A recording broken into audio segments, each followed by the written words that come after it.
Alrighty, I'll go ahead and call the meeting to order. We will start with a roll call. McKee here, Schultz. Here. Bottoма. Here. Behrenkamp. Here. Nichols. Here. Like to stand and join us in the Pledge of Allegiance? I pledge allegiance to the flag of the United States of America and to the republic for which it stands, one nation, under God, indivisible, with liberty and justice for all. Okay. Agenda approval. Do we have any? I know there's a couple changes and revisions from staff. Yes, thank you, Mayor and Council. We're asking to remove items 7A, B, and C. They're just minutes items that we weren't able to get to. We did have a minor change to the Pioneer Trail Industrial Park resolution that's in front of you. We had a change to the authorization to close on certain property for the water tower site, which is 9A III, and then a minor revision from the city attorney on 9E, the REU credit policy. So just a couple of revisions from the city attorney. Sounds good. Anything from council?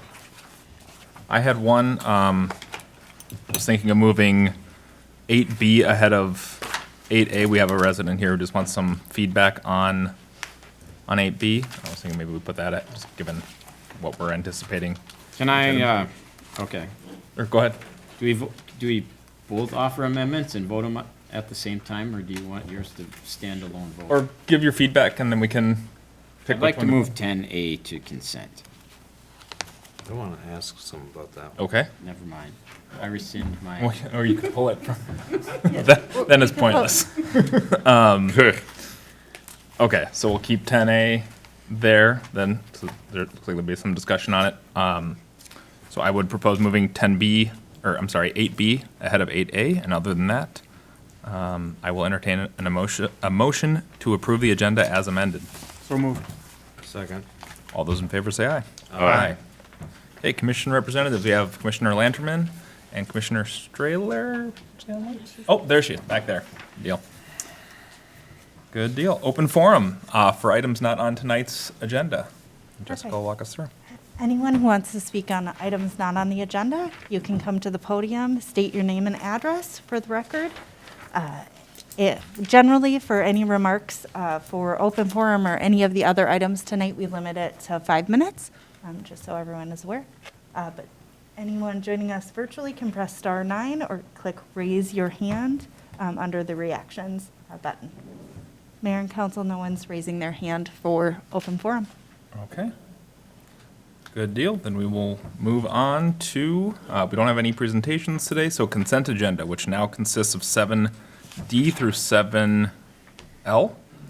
Does anyone want to pull anything? Yeah, pull E. Okay. Anything else? Going once, going twice? All right, I will entertain a motion to approve consent agenda items D and then F through L.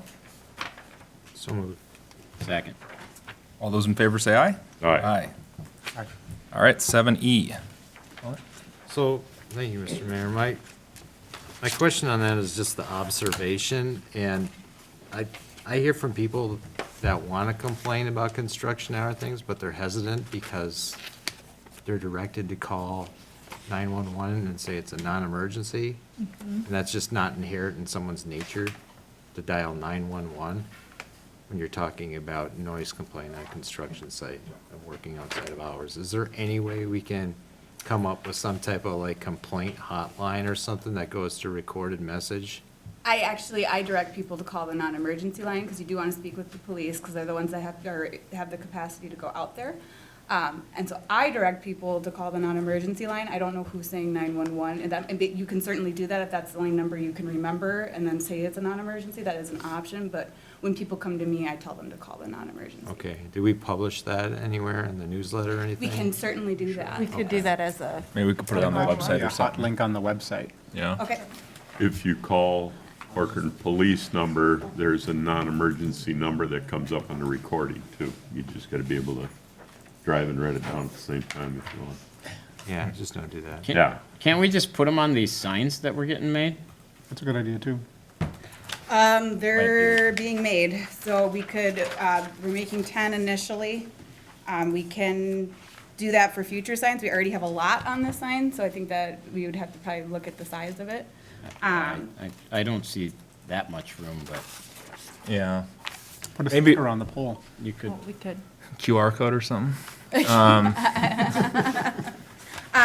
can certainly look at that when we go to make, because we're probably gonna need more than 10. We're just trying to get an idea of what we initially need. Yeah. And the specific one that's had multiple complaints is Bellwether, and they're willing to work with us, so that's how we were gonna kind of roll this out and kind of go from there. So I can keep that in mind for future signs.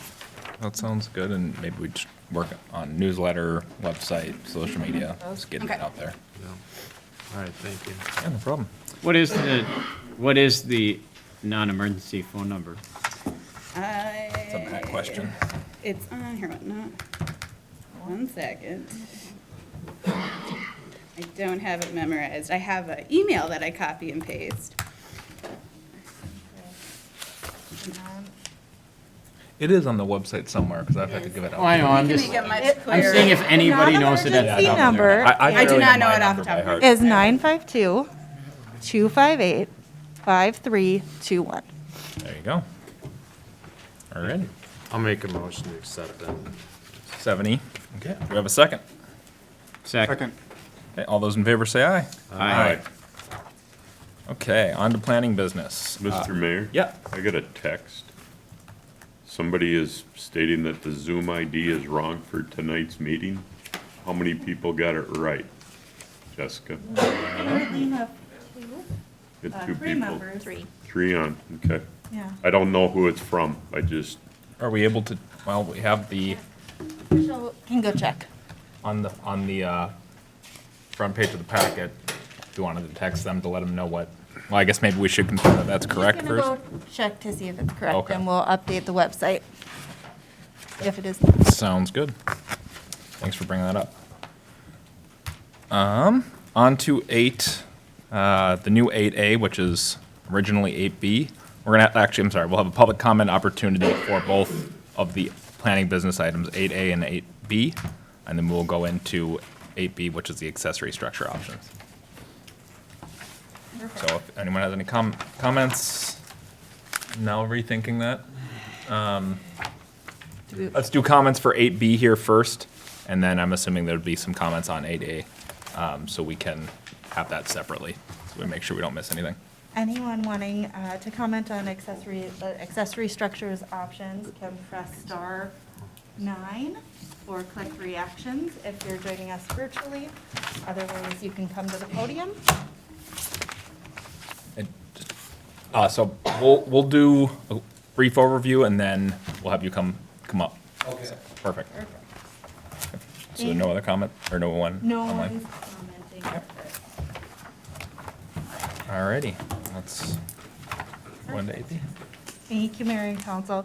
So in front of you tonight, we did receive a request from a resident who is here in the audience and can speak to you on their specific requests, but they were looking at wondering if council would be open to different options related to accessory structures. They would like to look at an accessory structure building that would be about 4,800 square feet, where current code allows for 2,969 square feet under the current ordinance.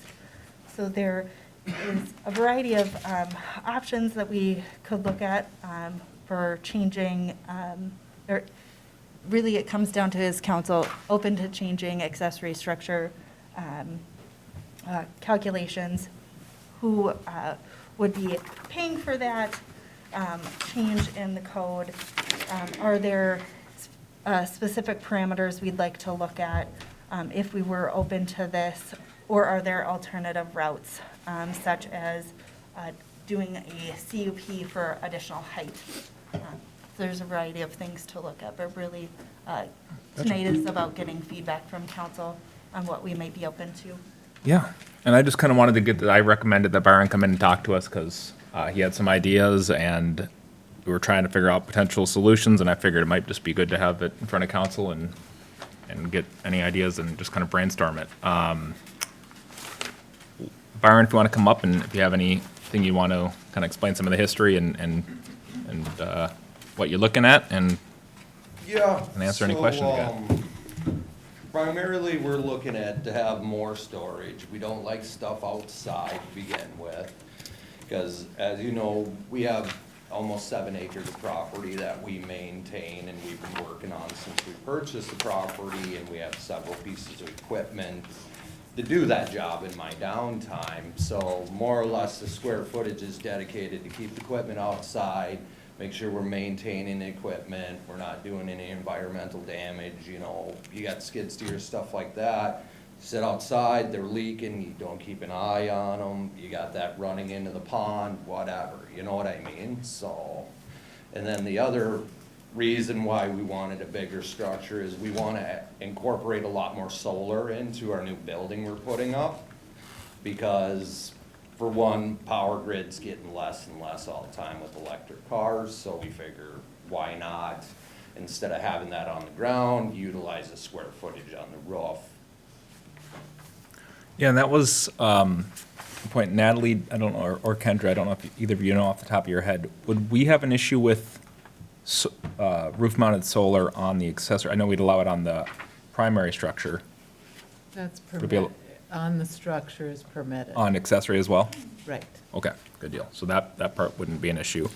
And I guess one of the big questions is around our calculations for maximum square footage of accessory buildings. I'm not familiar with when that was last looked at or what the discussion was about that, if we're in line, if we think that's something that should be adjusted.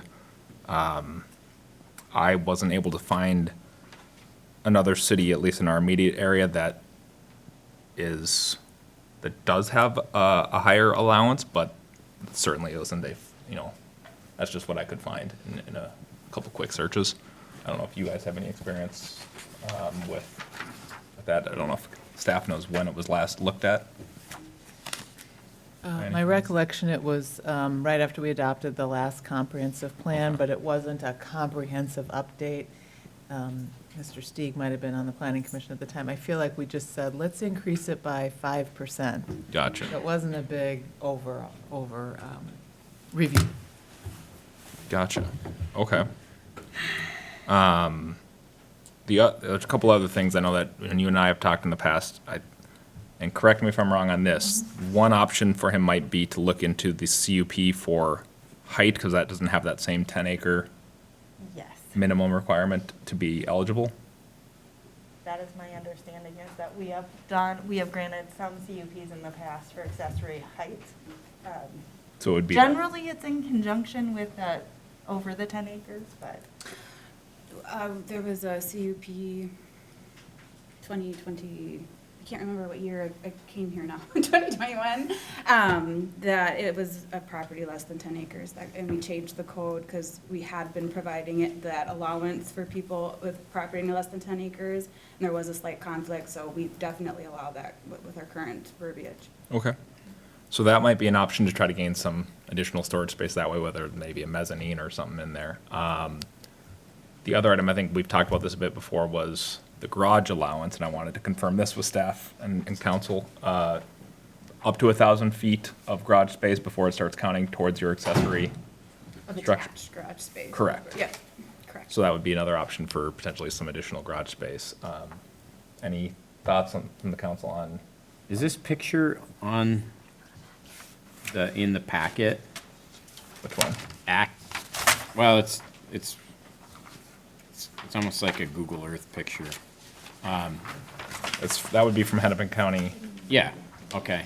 It's the same one as I have on my Onyx. Is that structure that's on there, the north of your driveway, is that what's gone, or is that It's theirs? half burned out, it's gonna get tore down this spring. Okay. How many square feet is that? I believe it's around 2,900 square feet. So that's, in theory, the maximum today allowed. I think maybe it was a little under that. It might have been under that. Let me tell you real quick. Perfect. It does, I guess it doesn't matter because it matters, but specific to my question would be, If that was today the unattached garage, and the building is gone, that burned down, but that's not an unattached garage. There's, if There's they, an attached garage, yeah. is there an Yes. attached garage? It Yep. looks like there is an Yep. attached garage. Yep. Yeah, okay. It's 2160 square foot right now, or was. Okay. So the ask is for council to consider updating this chart. I think that's a ask, or trying to find a solution that gets him something in the, tries to find a pathway forward for him. So recently, we had an applicant come in with a 7,800 square foot accessory structure. And there was some neighborhood feedback that it was too big, too close. Yep. If we make a blanket change, I think we're gonna get more of that kind of feedback, because it's pretty big already with 3,000 square feet. Especially with the existing setbacks. I'd really struggle to just change the existing system to increase the number of square feet without some commensurate changes around landscaping and setbacks and design that would be more significant. The one that came to us, though, was just smidget over 10 acres, so it didn't have, It was a CUP, right? it was a CUP on that one. Correct, yeah, so that's the struggle with this request is that it's under 10 acres. Yep. So that CUP is not current, there's not a CUP process currently called out in our code for that. And what he did, I think he had to acquire some property to get over 10 acres. That property was 10.11 acres. 10.11. So there might be, if there's a neighbor who would really willing to sell you some additional land, that might be another way. We've approached all our neighbors, no one wants to sell any land at this moment. Because that was our first option, is just to buy out some property from our neighbors, but It's challenging Yeah. because before a standard gets put into place, there are lots of meetings about it, postings, planning commission, Yep. and then, goes through us. I have problems with making up new rules Yep. on the spot. Yeah, and yeah, I don't. You have the perfect property to put a big barn because your neighbors' places aren't by you. yeah, we're That- tucked way back. I know, and so, It's tricky. it really be, so the only way I would want to, well, I guess looking at the reasons why we have the rule in the first place is people would prefer their neighbors don't have huge barns. And all the people along that made this rule decided that there was a friendly size of a building, and I don't want to go against them just based on this one instance. The only carve-out you could do, which I don't know if I'm just thinking, you asked for ideas. Yeah. Creative, Great. ideas. The only way you could design a law that would, or a carve-out would be in the situation where you have if the neighbors' homes are more than, the nearest neighbor to your house is, the nearest neighbor's house is, Front yard. there's one 133 yards away. Yeah, it's 68 yards away. I don't know how we make an exception. Yeah. Even though I feel your pain, everybody wants more storage, and I have a big barn, and I appreciate that. It's hard to, Like in Maple Grove, you drive around and there are some really small lots with really big buildings on it, and it just doesn't fit. Did you say it's 7.1 acres? It's just about 7 acres, it's just under 7 acres. Yeah. Just under? 6.67. I'd be open to, if you all wanted to, re-looking at how big an accessory structure would be able to be on, like, we'd have to redo this graph. That's the only way that I would be okay with it, is if we just started from scratch and decided we're gonna have some new figures for how big an accessory structure can be on a property. Yeah, but we're talking over 60% increase in building size. Yeah. I'm not advocating we do. No, I'm saying, saying- I mean, that's a heck of a big jump. I think that's the tricky thing is maybe there's a different number that we'd settle on, but it probably wouldn't be the full gap there. But that's maybe where some of the stuff with the height and getting some extra storage that way, or potentially with the garage, that could be expanded on. And then there's the lean-to option. I know that we talked about a little bit before, maybe, because I believe it's just the, So once there's supports, then it counts as the footprint. Without supports, a cantilever would not get counted. It's basically, if there's no footings, that doesn't get counted as the accessory structure footprint. okay. Is there a carve out for agriculture? Agriculture always has a carve-out, but to be agriculture, you need to have at least 10 acres. Any chance a variance standard could be satisfied? No. There's no constraint of the lot that says the building has to be this big. Do you know what a variance standard is? A little bit, yeah. Okay, I just don't want us to, if you're asking for ideas and just say stuff that. No, I appreciate it. Before I was on council, I didn't know what that was. You might have to go to height and racking inside your building.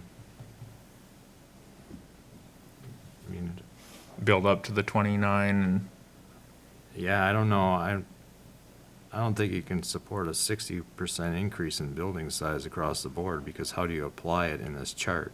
You either throw the chart out completely, or you change the standard based on size and location and whatnot. But could we use the additional square footage from the garage and add that to our other structure?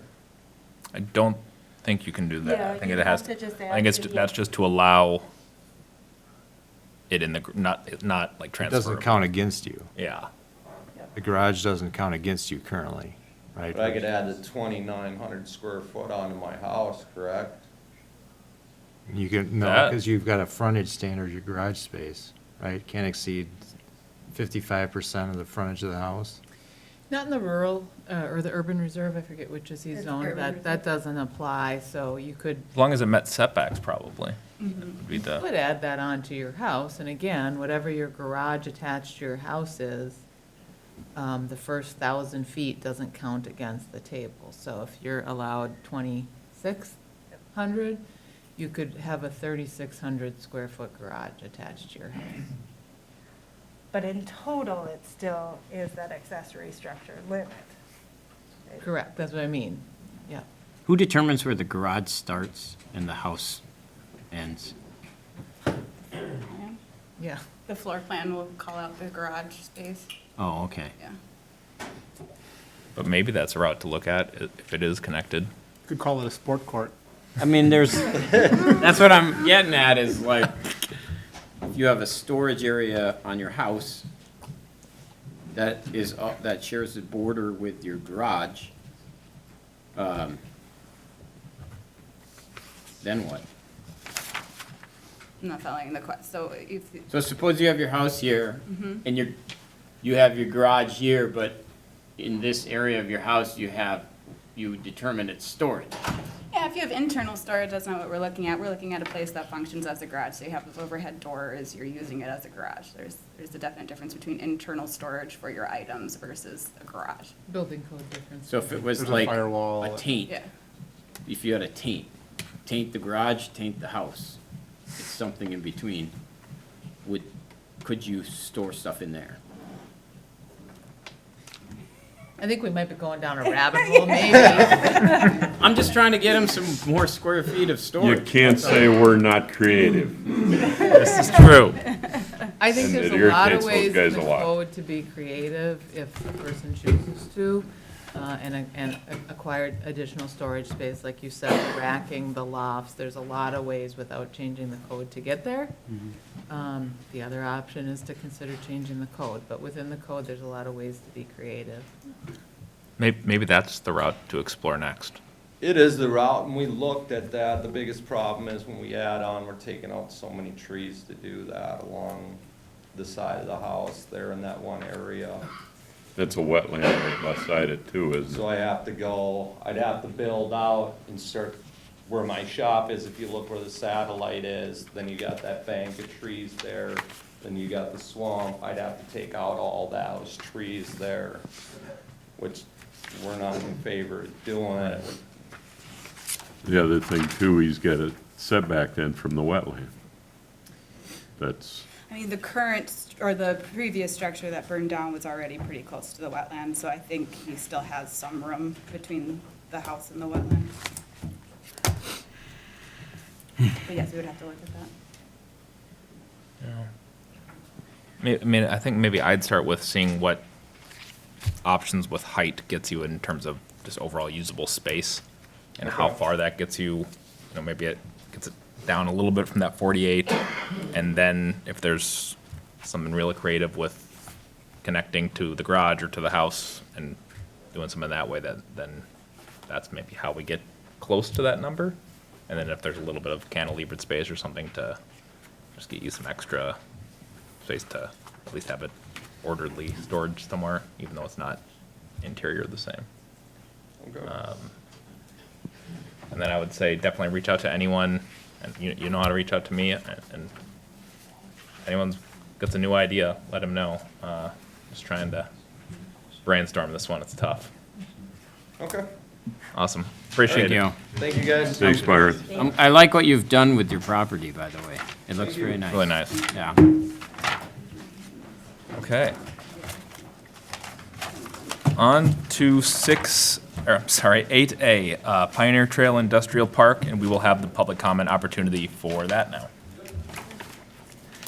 Anyone wanting to speak on the public comment opportunity for 8A, then pass your cards up if you have not. Otherwise, anyone joining us virtually will have in-room comment, and then we'll have virtual comments next.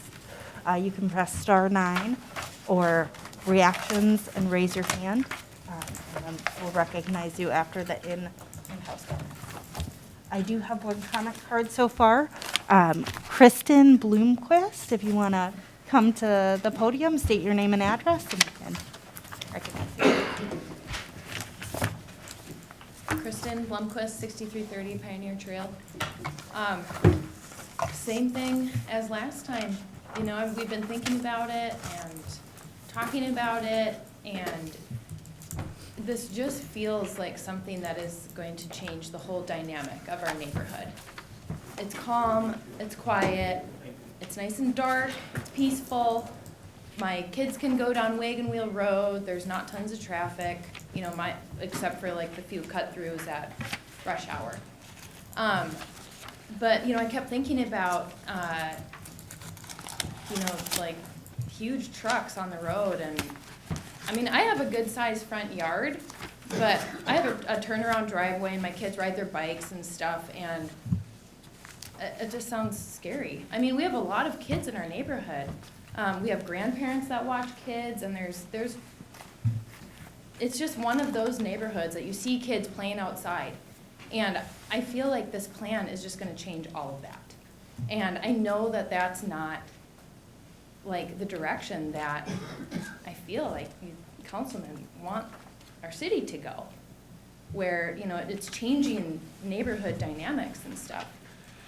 I have no facts or figures or anything to back up my feelings on this, just that I know we all feel the same way, that we really like our neighborhood for what it is right now. And, you know, don't want it to change. And if change is inevitable, then let's find a solution that, you know, can satisfy us all. As far as safety, light pollution, there's a few other things too. Even just with this extra access road, you know, it's just gonna change the flow of traffic. And even for us that we already have a hard time getting out onto 55, and that's, you know, we deal with it. If we can't get through, sometimes you just wait. But I can't imagine there being like semi-trucks lined up, waiting to get out on the highway. Yeah, it's a drastic change. And if there could be some kind of middle ground found, then I know what we would all want. So, that's all. Thank you. Thank you.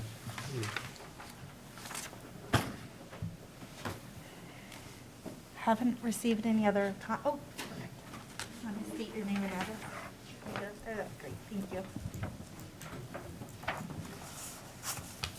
Hi, I'm Karen S., 6225 Pioneer Trail. There's a lot of neighbors, a lot of residents here that have concerns that aren't comfortable speaking.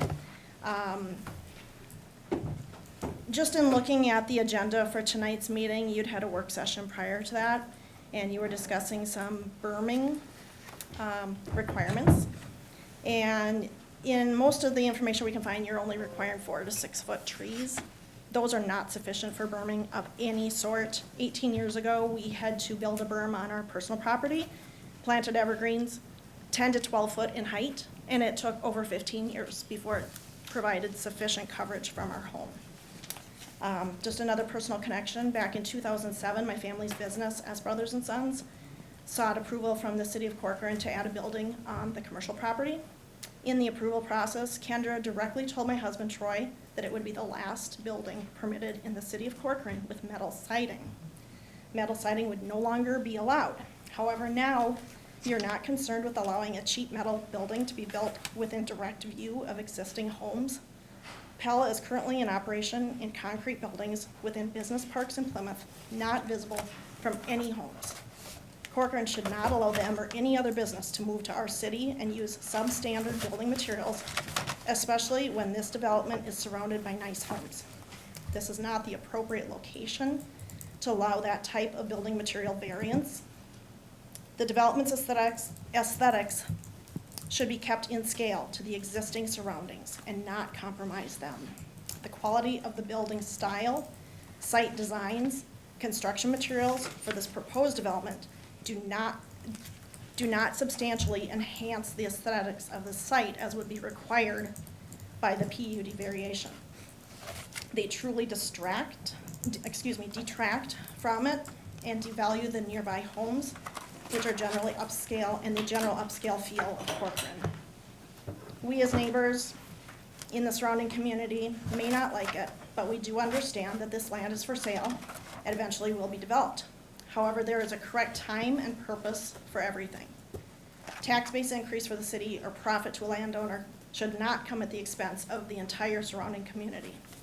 This development will in fact have an adverse impact on the reasonable enjoyment of all surrounding neighborhood properties. This development should not be rushed into approval now prior to having the proper infrastructure.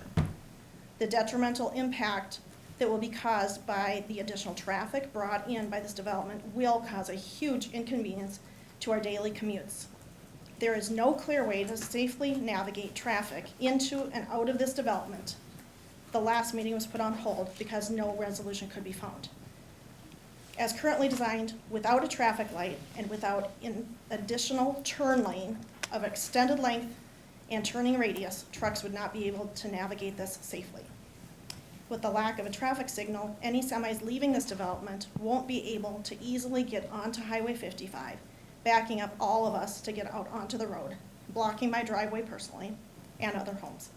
Trucks that know of the difficulty to get onto 55 will attempt to turn right and travel all along Pioneer Trail, past homes and yards with no sidewalks, near children at play. Pioneer Trail has axle weight restrictions for many months of the year. The development should not be approved prior to controlled intersection. This development does not create any public benefit It will be a heavy burden to our streets, but moreover, will pose a huge risk to our public safety. Who is going to bear the responsibility when someone is injured or killed due to this improperly designed and unsupported traffic nightmare that you consider bringing into our neighborhood? Thank you. Thank you. Thanks, Karen.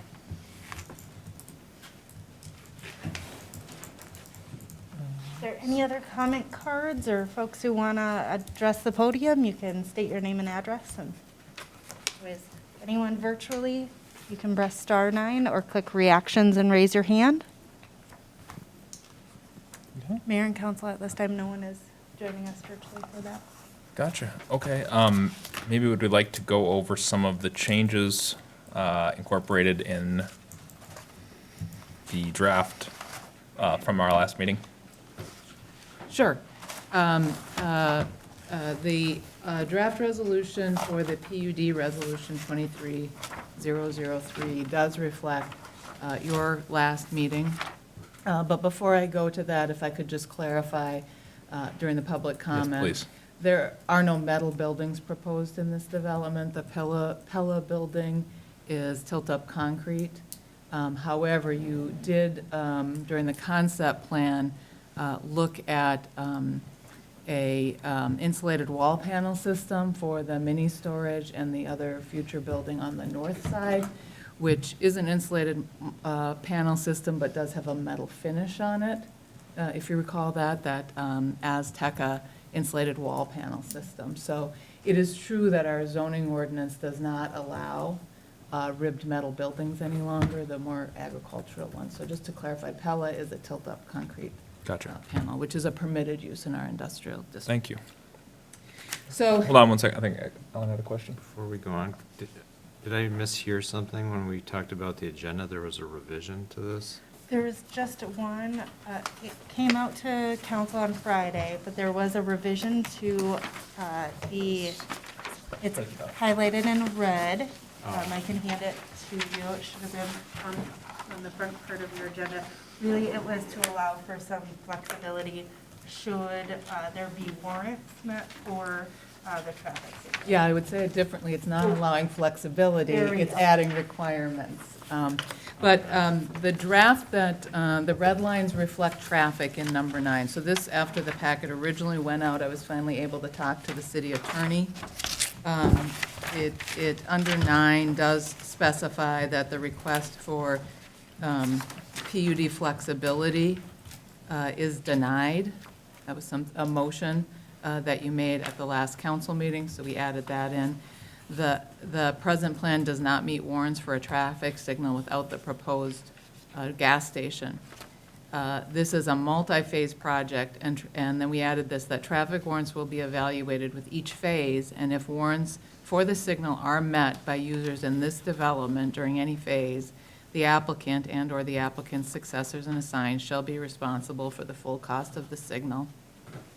And then we clarified that when municipal sewer and water become available, users shall connect within 1 year in accordance with city policies and will be subject to all sewer and water trunk line area charges and connection charges at that time. So those were added and sent out to you separately on Friday. But the resolution that went out for those edits from the city attorney did include your motions from the 12th, which included changes to require the street to be shifted up to 5 feet south to allow additional landscaping on, that was 62nd, I think. on 62nd, correct. That was item, now it's item number 11, EX on page 3 was modified. And then what was 16A is now 17A, to say that wall signs on the north, west, and east sides of the building shall not be lit between 9 PM and 6 AM. And then what was 11C approving the proof of parking that they had request for is now 11D. So those were the changes you made. Those are not redlined in the draft resolution because I included them when the packet went out. So the only changes are in item 9, additions from the city attorney. Thank you. Any questions on any of that or discussion points that we want to start with? See a few wheels turning. So last time, we had put out the call for everyone to think of creative ideas. Could you bring up a map of the site plan? So if the traffic becomes excessive going north, Watch out. would it be possible to isolate between the new 62nd and Kimberly and basically dead end this road so that the development only goes out to 55 if it became a safety hazard for the neighborhood? That affects her. It affects MSA funding. Sorry, not MSA. Or is it MSA? It is. Is Yep, it MSA? MSA funding. So it would be a compromise for the city to do it. Oh, you're, How would I get out of my home? Oh, which one are you? Sorry. She's directly across where you pointed. You're over here. yeah, not on the map. Okay, that idea doesn't work. Sorry. We talked about cul-de-sacing Pioneer Trail north. Right. Obviously, it'd be a double back-to-back cul-de-sacs, like, I don't know exactly where we'd have it, but, Pioneer Trail becomes a long cul-de-sac from the north for emergency services, though. yeah. I get it. There are a lot of cul-de-sacs in Corcoran. Yeah, but if an ambulance is coming down 55 and has to turn on it to wagon wheel, they gotta go all the way up 19 and then come back down Pioneer.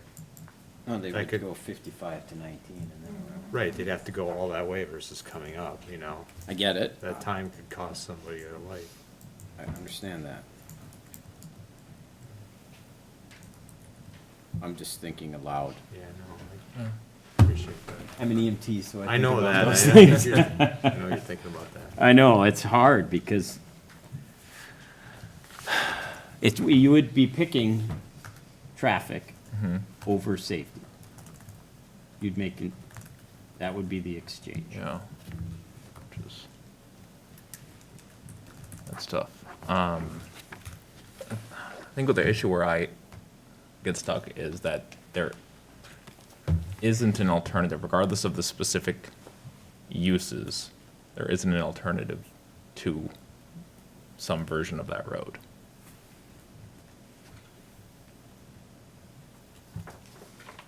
Did you say there isn't? Right. Or unless you know of one. The only alternative would be coming from the east.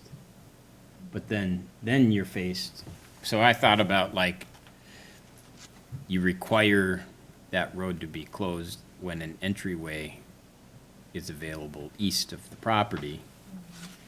But then I'm sure the So have this. people on Rolling Hills Road would have a bunch to say about that too. Unless there was a way. So you're saying have it connect as shown for now, and then once that goes through, when the other properties develop, ending it on this side? You'd have to go out the garages two. Is that garages two entrance gonna, That's going away So- once the road Yeah, right now Medina temporary Electric approval. is a parcel in between there. And then Yeah. it'd have to go over the Dabrowski as well. yeah, so the road will go through the Dabrowski property and get dumped onto Rolling Hills eventually.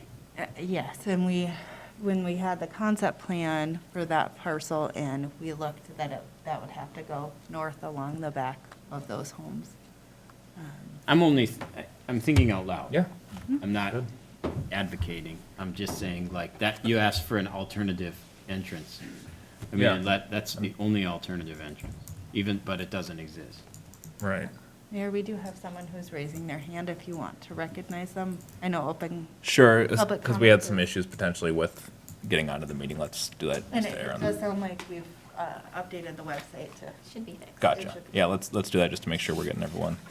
So Jack, if you want to go ahead and state your name and address.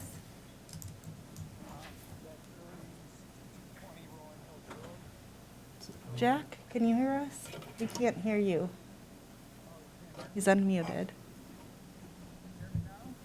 We I can heard him barely hear him. Barely, really quiet.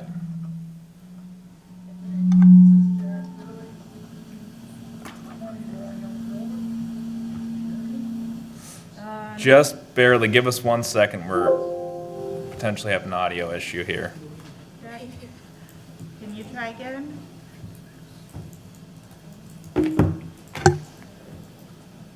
Our mics are real loud now. It's gonna get really loud. Yeah, that's what I'm worried about.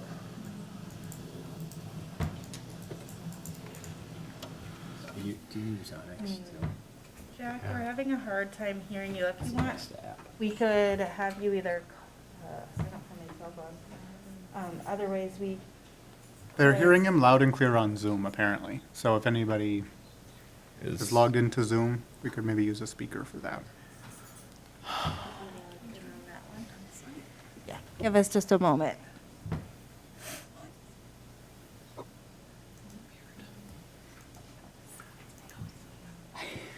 Can I ask a question? Yeah, please. While we're waiting, I'm not sure who this would be for. The well and the septic system that would be going in until sewer and water is brought to these sites would be a well of how deep, how big, all of those things? Any idea, or is it premature to ask that question? I mean, it's permanent, wells are permitted by the Department of Health, so it would be based on what they need. I don't know if the developers have that info, but they're permitted by the Department of Health. And the septic's permitted by Hennepin County Environmental, or there could be some industrial permits depending on the use. So I don't have the demands yet. Would the septic be a mound system or just tanks that need to be pumped on a frequent basis? What are or we don't know yet? We wouldn't even, we're not the ones that would permit that, so we don't have enough detail to answer that. They would be responsible to have something approved for them to advance the design. If you guys, And then the question that kind of pigtails onto that is the sewer and water trunk lines and stuff that would feed this, is that all part of those connection fees related to this development? Or do we, the city, burden the cost of running the pipe down there once it finally comes after the studies and everything happens, and then they get just a simple connection charge? You know what I'm asking? Well, I think that would be a policy decision at that time of the council. I mean, it wouldn't be part of this development contract to install the utilities in 20 years. It would be a decision at the council and the policy of the council at the time how they do that, but they would be, excuse me, they'd be required to pay the connection charges. But right now, as we develop Maple Grove and as we have sewer and water and such, the development is actually putting the pipes and everything in and then connecting and burdening the cost of those things. So that's a deferred cost to whoever is around at that time when sewer and water goes out there. Okay, Yeah, so there's an improvement cost and a connection cost, basically, right? So Okay. the connection cost is in the agreement, correct me if I'm wrong, but that improvement cost would be Right, but the TLAC in it. Yeah, it's. I the key, read like, it. all the connection, the trunk line area charges, that's all in there. The physical improvement cost of putting the pipe in the public roadway, that is to a future decision. There could be That would be a an burden on the assessment city, policy. so Our to assessment speak, or policy assessment. covers utilities, and it's probably gonna be revised by the time sewer and water ever come to this area. But yes, the improvements in the road would be a future decision on how they be paid. The connection charges would be part of this development, to be a responsibility. The water and sewer, where would it come from? Any guess? And where would it go? Don't say that. You could, I mean, our comp plan identifies this area. I think it flows north and then takes a force main over towards Tavera, if I'm remembering correctly. Or it may go southwest and up 19. It's a little bit unknown in our comp plan. Everything Originally, would it was end going up- south to Loretto, or even originally before that, it was going through Medina, but there's been some changes the last 5 Yep. to 10 years. so everything for even here is gonna end up coming all the way back up through. It could go City, 3 so to places speak. still. Yeah, It okay. could go. DVD. And the Met Council has, as part of our 2040 comp plan, committed to doing that sewer study prior to the 2050 plan, which is due in 2028, which isn't very far. So hopefully soon, we'll be meeting with them and starting to talk about the long-term sewer plan for this area, because there are some challenges. And But the TLAC will be deferred then until, They physically Connection connect. so if this is 70 acres, today that would be what? In southeast, or I don't, yeah, I guess this would be, We don't even have a fee for this area of the city, do we? well, I think it would fall under southeast. Yeah, I don't know if we have we'd probably charge them under southeast, because it would be the closest system. Our delineating line's basically north of City Hall, so, yeah, that would be 20,000 an acre, I don't know, 18,000, I don't have it in front of me, an acre. What are you guys thinking about? Me, Yeah, I'm I'm trying to figure out thinking where you're of the going. big picture, I'm thinking of, well, I know and understand the developer will drill a hole, put his own septic in and stuff. I'm nervous about if those things fail in a business and we don't have anything to help them and no quick way of doing it, how much of a problem is it gonna be? And is it premature to put something that big out there without any lifeline other than drilling their own well and making their septic bigger and doing things like that? That's my Oh, concern, okay. that's my worry. When the time comes to connect it, assuming things don't get any cheaper in terms of infrastructure, which I think is a safe bet, you'd be looking at I think is it 70 acres? Is that about right? 56, sorry. They would be incurring about a $1.1 million TLAC fee at that time. So if there's concern about city bearing costs, there will be some deference to that because of. No, I the extent understand of- all that, I'm worried about, The line, and yeah. anything else we do, the burden of all of those things are put on the developer, it's done, it's over, and they pay their sewer and water bill. I mean, that's what it is. We don't have anything like this. How did we do it for our industrial park over here? Those were all on their own systems, those kind of things, and the city put in the pipes and those kind of things, and the cost was a connection charge to each of those, but we still had a cost to us as a city and such. Right, I think the difference is we didn't apply a TLAC, the $20,000 an acre charge to the downtown, and so the city bore more of that cost with Yep. that. In this case, the point of the TLAC, the area charges, really is to pay for the trunk system. So in theory, by the time that comes, that's gonna cover a big part of that construction cost and their share of the larger system. And then as the Public Works Director said, our assessment policy might change in the time that arrives, right? 20 or A lot of 30 years, cities I will mean, say, we're gonna put the pipe down and we're gonna assess the adjacent properties. That could also happen. We don't do that today, but that could be a change in policy by the time this sewer line. So, I think the septic systems are designed as traditional septic systems. Hennepin County has reviewed and preliminarily approved them. If they fail, the fail-safe is you just pump the septics, and you get on a regular pumping schedule. And there's a lot of people in this town that do that because they have small lots and can't replace their septic system. So there are folks in town who are Yeah. doing that.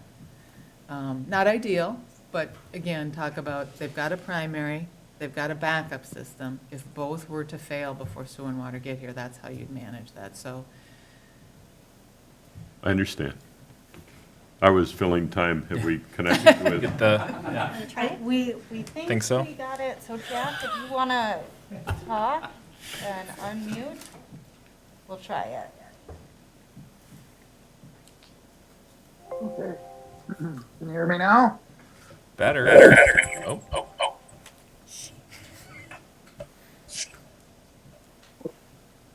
Okay, this is Jack Curley over on Rolling Hills Road. Go ahead. Can you hear me? yes. Yeah, so, I'm just commenting on your comments of the answer to Pioneer Trails traffic is to send it over to Rolling Hills Road. I think that's a terrible idea.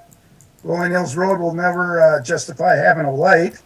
So I would make the recommendation that semi-traffic wouldn't even be allowed to go that direction.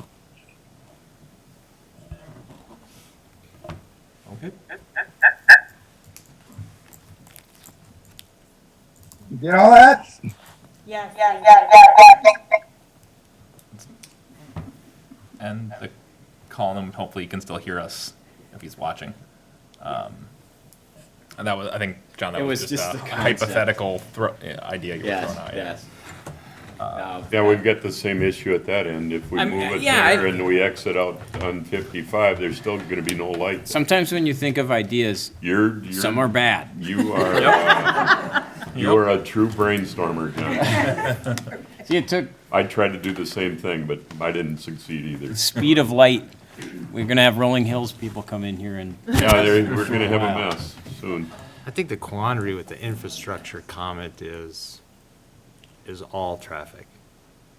Because we've kind of moved on beyond sewer and water Yeah. by allowing garages to do what they did, given the minimal impact that they would have in the area and the need for those type of utilities. Similar to what the storage unit would have. Now, warehouses will have a little bit more because you got employees, right? The biggest concern is traffic, as I understand it. And the thing they want the most only comes with the thing they want the least, which is more traffic, because traffic drives warrants, it drives lights. So we're kind of stuck in this area where nothing's going to change unless you increase the things you don't want. To me, this is probably one of the least impactful industrial things that I've seen that could have gone in this area. I agree. It wouldn't be as impactful as Corcoran Farms is in this area. It wouldn't have the aesthetics like a Corcoran Farms would have with 45-foot tall buildings or 40-foot buildings, 5 massive buildings with people coming and going during the day. 1,200 and some parking spots on that compared to what this is. Right. I agree. So the developer called me today and asked about the storage, and, we talked about maybe more storage out there on the north side of the road, which would alleviate and have less traffic than if it was more industrial. So we're kind of sitting in this spot where, I think about it, how much worse could it get? I mean, we all want it to be better, but I don't know what better can be in a commercial and light industrial development. The ones that I've seen so far are worse. Because I think to your point that you were raising the other day of, I want something, we look at with what is allowed in it. This doesn't really seem to hit any of the issues that are of concern in terms of what I-1 like these uses in our I-1 district. Getting rid of the gas station that we've already done. Getting rid of the gas station is a big problem solver. Now, I understand the concern about the road being close by, you know, concern about safety of children and wagon wheel. Honestly, I don't know how much traffic you're gonna get down wagon wheel from people trying to access the storage facility. If people are going in there by mistake, maybe we use signage of some kind, you know. And that was No somewhat access. proposed at the last meeting. I think we kind of determined it might not have a ton of enforcement teeth, but it could still help to direct some Yeah, I traffic. mean, I get people driving down my street trying to get to your neighborhood. Right. And it's cul-de-sacs. Right. So you can't signage or block stupidity. People are gonna do what they're gonna do. You can't legislate it either, so. I mean, I understand the want for a light and being access to get to 55, but that means you gotta increase your traffic volumes, and nobody wants that, Right. so. That's where it's tricky. And if it wasn't for the setbacks with the parking and a few of the other things, it would come in through straight zoning. Right. And some of the setbacks, again, we talked about this the other day, or the last meeting, was some of the setbacks are to bring it further from the existing neighborhood. Yeah, and I understand the concerns that people are saying about the elevation of the land comes down and goes up, and we're gonna level the land and push dirt from the east further west, which will create that building to be higher, and you'll have more to look at. That's not a 45-foot building like it could be. Yeah. I think we've tried to build in as much as we can with moving that road to the south and getting like double row of landscaping, fence combo, whatever is possible. I mean, even if it was residential, we're looking at 3 to 5 units per acre, and 55 acres, that's 445 homes. You're gonna increase traffic. Anything you do in this town is gonna increase traffic. I think John made that point last week. And, you know, you can't build anything. If we need to have signals everywhere we build something, we'll never build anything in this town, because you need the demand for the warrants before you actually build something. And that's where the gas station, I guess, their hope was. But personally, I don't want to see a gas station there. I think that'd be worse than anything for you guys. No. I guess I look at it from the lens that it isn't great, and I understand your concerns, but I think it could be a lot worse based on what we've seen with other industrial. Just by straight zoning, yeah. By right. By right, and that's something this council has to figure out. If we want a different level of industrial and what that looks like for these types of areas. We have to move forward and rectify issues from past councils. You mentioned that the developer called and said there would be more No, possible storage? he asked what my thoughts were to more storage. Where? Well, he didn't. he Anything wouldn't- but the Pella site, or what? No, we didn't talk Okay. site-specific. My comment to him was, well, storage is less traffic than a warehouse that houses people coming in multiple shifts. So, and storage units are generally, they're aligned so that, you know, the door access is on the side facing inward, not outward. So a well-landscaped and looking building on storage that has minimal traffic is a lot better than if they made that building that between the storage and that wastewater pond a large industrial building. in there. Potentially. That's not on the, No, it's not No, on there. He just asked my opinion. storage brings its own set of problems, I think, too. Yeah, but this isn't storage, like the storage I rented to stick my kid's crap in until he went to college, right? Yeah, This is storage that I can't afford, they are pricey. so. Okay. I forgot to ask the applicant a question. Absolutely. The storage facility, is that gated, locked down? Is that hours restricted? If you I could go don't up. think we ever asked any of those questions. I'm trying to remember when you came with the concept thoughts and stuff. Yeah, I mean, it would be gated. And then I think the back building, correct me if I'm wrong, Joe, but the north building the building itself would serve as that, barrier there. And then the east and west would be some type of gate along the south as well, and then gated access by a key card to get in and out. So- It'd be secured, it would be monitored with surveillance, Okay. key card access. And then I think to address the other point about the hypothetical of additional storage westernly, it was hypothetical, but we've heard the concerns of, hey, how do we reduce traffic? How do we have it less impactful by traffic count or intensity? And we were just thinking hypothetically, maybe there's additional opportunities to have storage or like-kind storage, where maybe there's a smaller building as shown there and some outside storage potentially, and those types of options, all hypothetical, of course, but just the Yeah. idea of how do we make it less impactful from an intensity, traffic in and out standpoint. Gotcha.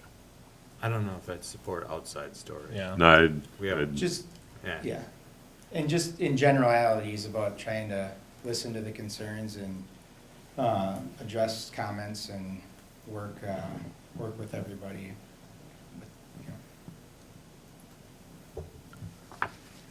I appreciate the Thank you. sentiment and the thought there on that. I agree with that one. On the outdoor storage specifically would probably be an issue, but the storage type thing and reducing traffic, I think, is trending in the, would be something that trends in the right direction.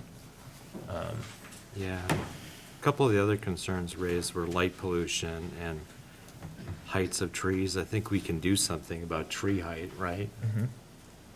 We've done it before with mature tree plantings in specific locations. Correct. You could exceed what the minimum code requirements are for evergreens are 4 to 6 feet is what our code requires. Right. So you could, in all or some portions of the site, establish a minimum standard. And the light's been something I've complained about when I even sat out here complaining about your guys' neighborhood going in as a resident. yours, he wasn't Yours, talking to me, yeah. he was talking to your neighborhood. They are super, especially on 116, they're bright. And the problem is that's the one option. Well, that's the problem. We don't have options, and it's right Hennepin dictates what we Yeah. get, so.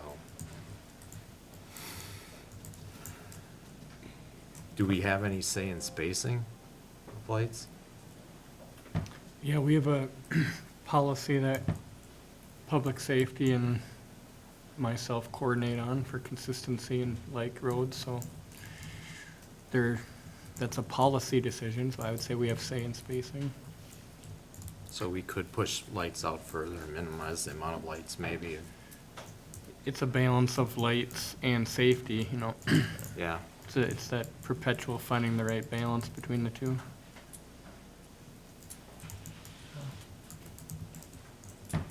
Should certainly be open to if, assuming there's some level that could be reduced a bit, that still obviously is signed off on by public safety. Yeah, I mean, the only issue, I mean, I would almost be for saying the minimum amount of lights necessary, one at the end on Pioneer and one down in the middle and one at the end, and that's it. Could we? And then have a utility set so that we could add lights later if find there's a need, but. I mean, correct me, that could be, we just require them to follow our policy at this point, so that could be something that we could have a conversation with the public safety director and bring back kind of the more specifics to why we do what we do in our current policy. Yeah, I mean, it doesn't, I understand that putting them in now and having the infrastructure in place, we could wire them, but not actually turn on any lights between those buildings all the way down, so. You don't need a light in the middle of an open road where there's nothing there, that's what I'm Well, saying. Yeah, and, yeah, this is a little bit different because we haven't had a neighborhood that builds out, this is maybe an unknown phasing build out potentially, depending on the Right. market. So, yeah, I mean, yeah, every development we have, there could be conversations about how we turn them on. So if we had it, say, to follow the policy and then fit that with us, I would assume get figured out between preliminary and final. Yeah, we just say you're required to follow the city's policy, so we could provide more detail that with final plat, if that's an important item to look at. I think that could be doable at final plat. Yeah, because I would not want to have all these lights lit up. You know, Yeah. especially if there's nothing there. You know, if those first three lots don't get built, why put streetlights there? Yeah, unless there's a public safety reason that they, that, you know what? Well, we can put them in, we can put them in and even have them, but don't hook them up. Just don't put the Yeah. lights up. Take the light bulb Just out. take the light bulbs bulb out. That's doable. Yeah, I'd you and me, be we can supportive Leave of the that. bulb out for years until that gets built in, you know, and 22? the trees grow up around it. I'd be supportive of Yeah, that. 22. I think we could talk with public safety and bring back some options. I mean, the opportunity to have the developer pay for the installation of the light fixtures is with the development, but we can certainly look at spacing of those and what public safety feels is the minimum and share that with the council and adopt a policy, or modify the policy and adopt specifics within this first phase of the final plat and final PUD comes back. So would you recommend any changes to the draft to allow us to do that, or would that just be?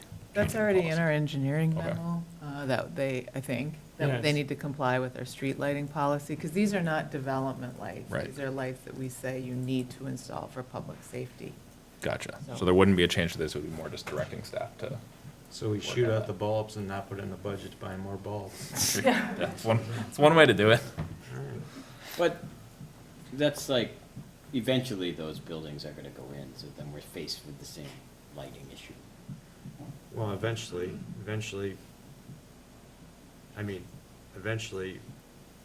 neighborhoods turn over, trees grow up, issues change.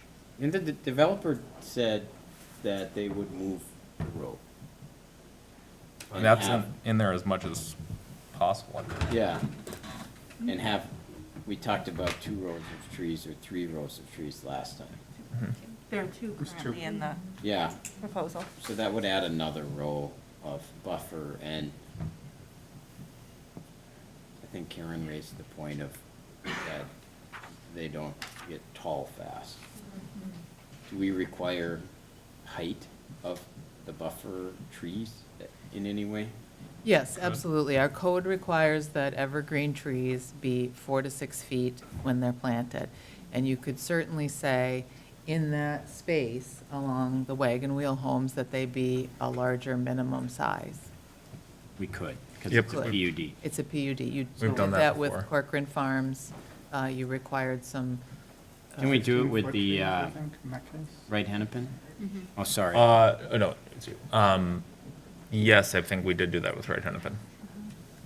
We had an opacity requirement to shield the neighboring property from the fence. I think it was more about opacity. They had to get 80% opacity to shield the fence. Or it was at least. With whatever size discussed at foliage. that, because I know that's where I think I first thought of that being something we could look at. And then maybe St. Therese, did we have some? Maybe not. I don't think we All did We with talked St. about Therese, it. but we did with Corcoran Farms and we did with Right Hennepin. Okay. Yeah, the planning commission suggested that we, because they didn't want to plant all the trees required, that we focus on getting larger trees instead, but we did not include that, I believe. So I guess it would be to identify what areas and what size we'd want those to be. Yeah, I would think that double row, the screening area that we're requiring, would make sense for those to be larger.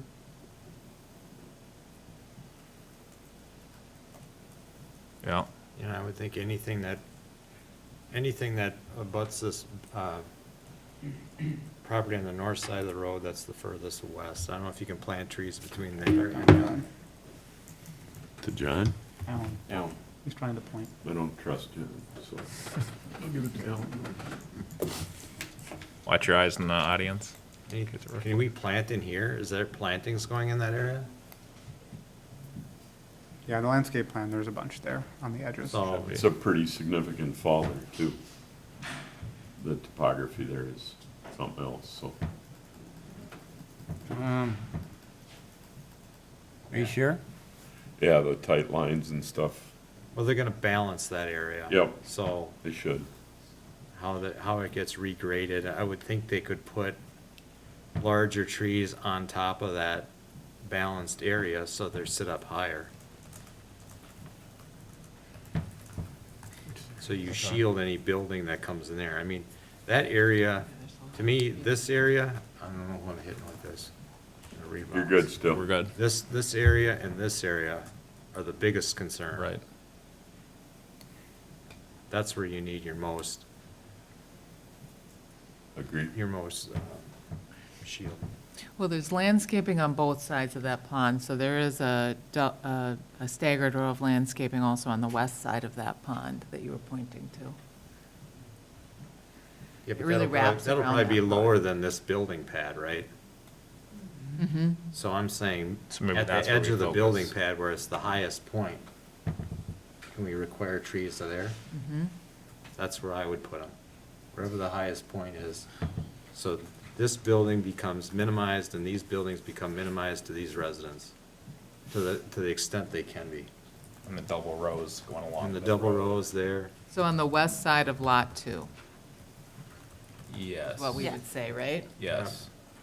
And in terms of the height, do you know what we did offhand for some of the other? Well, on Corcoran Farms, they proposed in different areas, it varied. So they had some 10-foot tall conifers and some 8-foot tall conifers. But they had 16 in parts of it. Remember? You know what, they did change that, you're right, along the west side there, you're right, they had a couple of 16s. Yeah. And again, the bigger the tree, the less they grow. So we had that discussion too. It takes longer for them to change.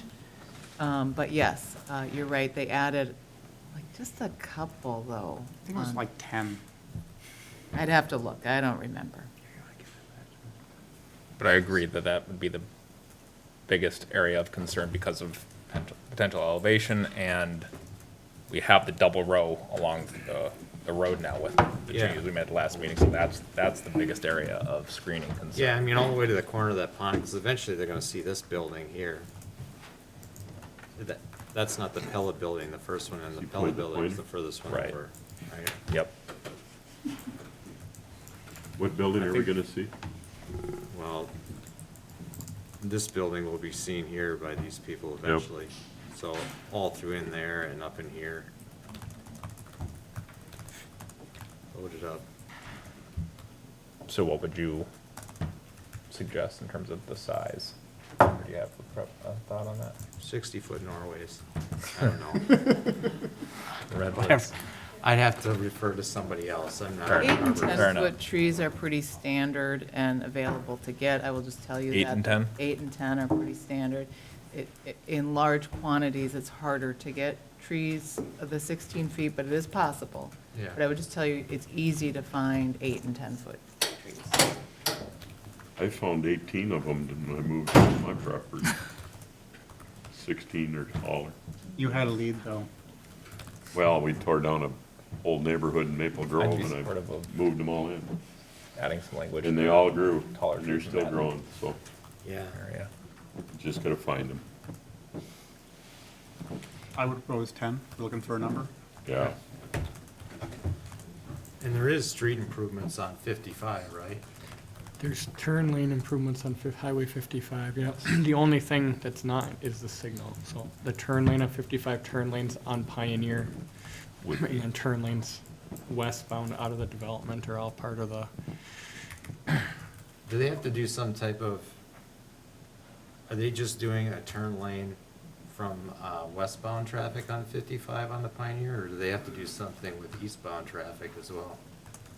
I think there's a right turn lane. Steve, do you want to detail that from the engineering team? Sure. So I don't screw it up. Generally speaking, Highway 55 already has westbound turn lanes into the site and eastbound turn lanes Oh, into they the do? site. Yeah. So the majority of the improvements will just be on Pioneer Trail turn lanes getting out onto Highway 55 itself. Okay. But there's no runway onto 55. You know, like when if you come out of that, you go south and then west. There's a shoulder? I don't know. Is it I know they don't want to do a signal, but could they make that like a striped area so you would have a runway to accelerate?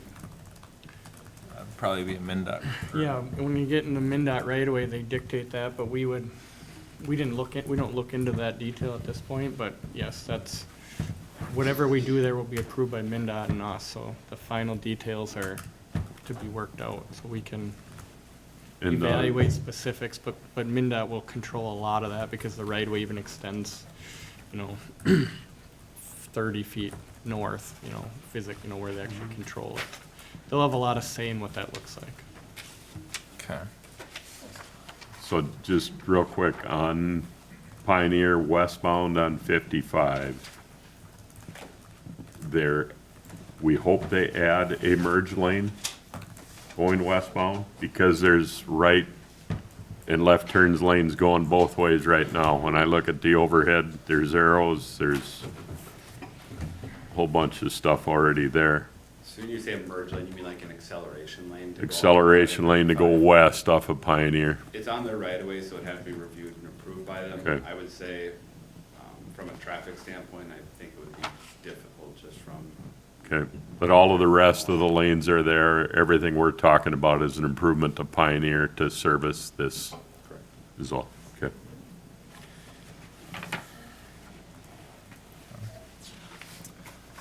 Regarding the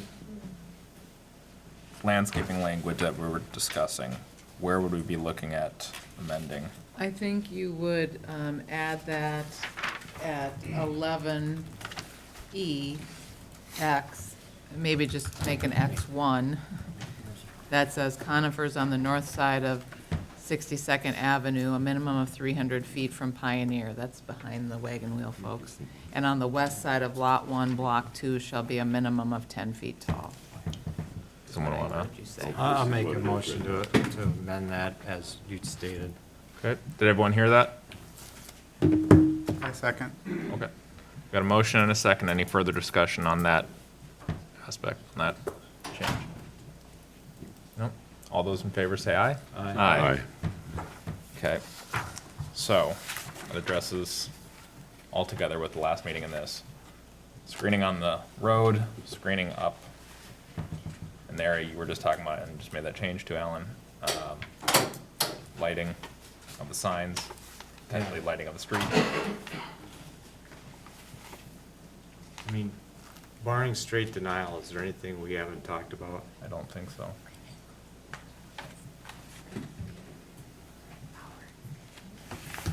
Then Can I ask one more question of the applicant?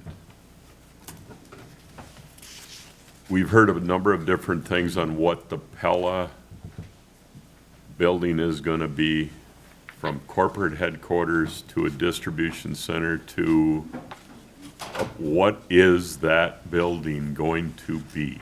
Or don't you know?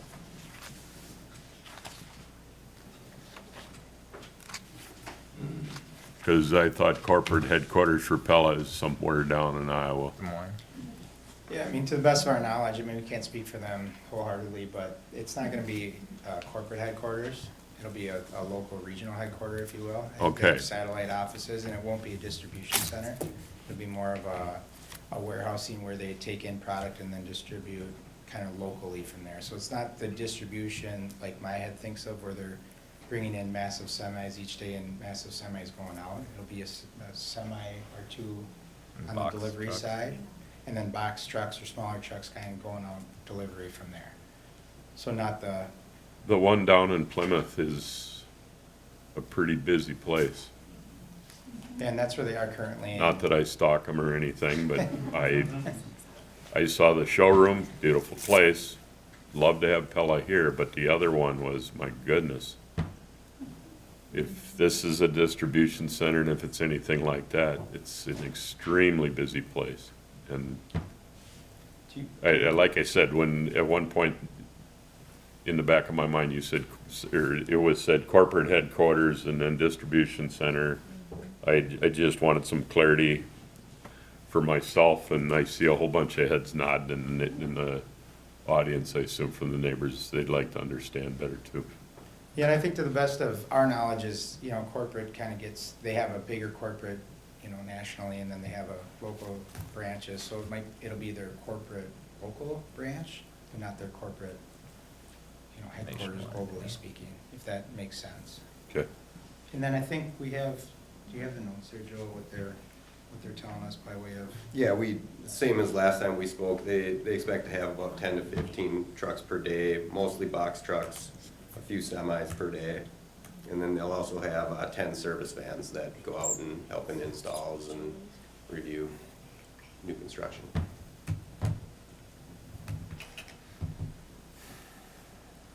Thanks, guys. Yeah, appreciate it. No comment on that to any degree? Typically, we try not to go into the, we can do a quick comment if someone would like. Just for clarification. Sure, yep. Their existing location has 14 bays with 10 to 20 semi-trucks and box trucks.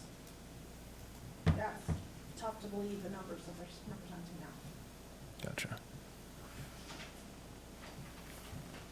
Thoughts on that? How many bays are on this one? That's a good question. Give me a packet. 18.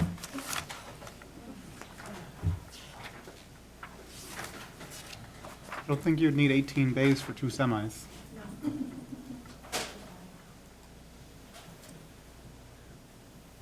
We do find that a lot of industrial users now, for a lot of different reasons, you will find that the trucks stay in the bay. They're not coming and going every day. I don't know anything about Pella's operations, but we do work with a lot of industrial users where the truck is there for several days while it's loaded. They did tell us that it's more box trucks, and these bays can accommodate both, but that's what we know. Gotcha. Is what the plans show. 14. So the building doesn't seem big enough to be a major distribution center either. Could we have staff try to confirm the numbers that the developer has been told, just to get some additional confidence? Is there time to get that information confirmed? There is time in the window. Well, I want to speak for staff and how long that would take, but there's, the window's what, March? Yeah, 1st? yeah, we have time in the 120 days, so I guess I just want to be clear about what you're at. I can tell you what the plans show is Right. 18 bays. So the question is, how many trips come out of this? So just to be clear, the information I provided to Kendra in that email came directly from Pella, the head person, the operator at Pella. So we didn't make it up, that's what they told us, so we could clarify it with them, but that's direct from their mouths.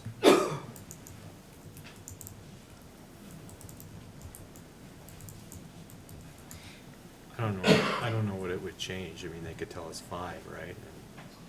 And she tells 50. Well, it could be whatever to start, and it Right. could grow from there, and there's nothing we can do to hold anybody to it, right? But again, to the previous conversation we were having about what it's zoned for and what could go there by right, could be something with far more. Oh, Alan was very well versed on speaking about, I mean, Corcoran Farms, the size of the buildings, the ginormous size of it, and the amount of parking spots, and I don't know how many bays are on those 5 buildings, and that's 71 acres. This is 51. I agree with Alan on the size of the buildings, those kind of things, and everything that the developer is saying he'll do, or they will do now to help screen and do things. while I appreciate that, I still haven't made a decision on which way I'm gonna go. Gotcha. Well, I'll put you on the spot and I'll make a proposal to accept. And then you can make your decision. Just to I clarify. guess you're speeding it up, aren't you, Alan? Well, I these things, people want some type of resolution, either yes or no. Yeah, we need If a, it's gonna we be need an yes, they answer. wanna hear the bad news instead of just kicking it So- around. Yeah. Make a comment before that? Just a quick one? One real quick one, then we gotta stop with the, because it gets hard, and if you could come to the mic quick, because it's harder for staff to. And provide name and address. Sure. I'm Rob Norling, 6700 Pioneer Trail. I think the issues that you're addressing, the screening and everything is awesome. I think you're thinking in the right direction. But I think the biggest issue we're having is traffic. And that's kind of the issue that isn't been resolved. And if there be any wisdom to delaying until we can see maybe other options of possibly moving that 62nd further south, possibly widening Pioneer Trail so that maybe you can eliminate those semis from heading north. I think our biggest concern is everything that's gonna head north automatically because I can't get on 55. So if we just took some time to maybe consider different options for the traffic, maybe we come to a better resolution. And that's all stuff we talked about at the last meeting. Right. Yeah. But even the possibility of cul-de-sacing or widening, and is there an option to widen Pioneer Trail to give you more turn lanes? So maybe you separate what goes into that area from what comes in and out of Pioneer Trail. I don't know the answer to that, but are those things to consider? We talked about we've talked left-hand about it. only turn lanes last week. Turning radius on that. And I don't think we've landed on that wasn't really a possibility, right? Yeah. And I think the issue with the road was that we can't go any farther south with it because of the spacing. You can go slightly, Well, farther than what, slight, there's a, yes. 5 feet that we've. 5 some odd feet. Yeah. The widen Pioneer, that's a whole nother thing as far as all of those properties giving up land and those kind of things. We're starting to Right. become even more That opens up its own can of worms, for obtrusive sure. into the private lives of these folks. Well, I'm assuming he's saying widening it only in that space. To the east. Yes, in that space, you're right. Which is what We're gonna have a the dedicated- engineering is talking about, adding a right turn lane into development on a Pioneer. Yeah, I don't, Yes, that maybe would be- Steve can just describe the turn lanes that are being added, great. because he's more familiar than me, and then that might just provide clarity of Yeah, what's so actually in. on Pioneer Trail on the Highway 55, there'd be a left and right turn lane out onto Highway 55. I think if the question is, could there be a secondary entrance? I don't believe MinDOT would allow any sort of a coexisting two entrances if we're talking about roads next to each other. I don't think they'd allow two entrances that close to one another along Highway 55. I think this What about gentleman was saying. 62nd? That turn off of the intersection of Pioneer and 62nd. That intersection, I believe, is what the resident was On right there. Having a dedicated lane coming off 55 into that property. 55 in the, Yep. no, I don't think, but like I said, we'd have to choose either that or where Pioneer is right now. Maybe I'm not following.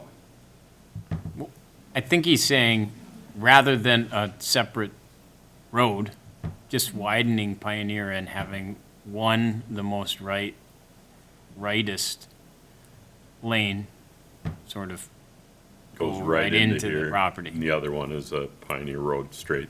Okay. It's like an extra, like you go a turn lane to turn lane, Road coming from Highway 55. not an additional road.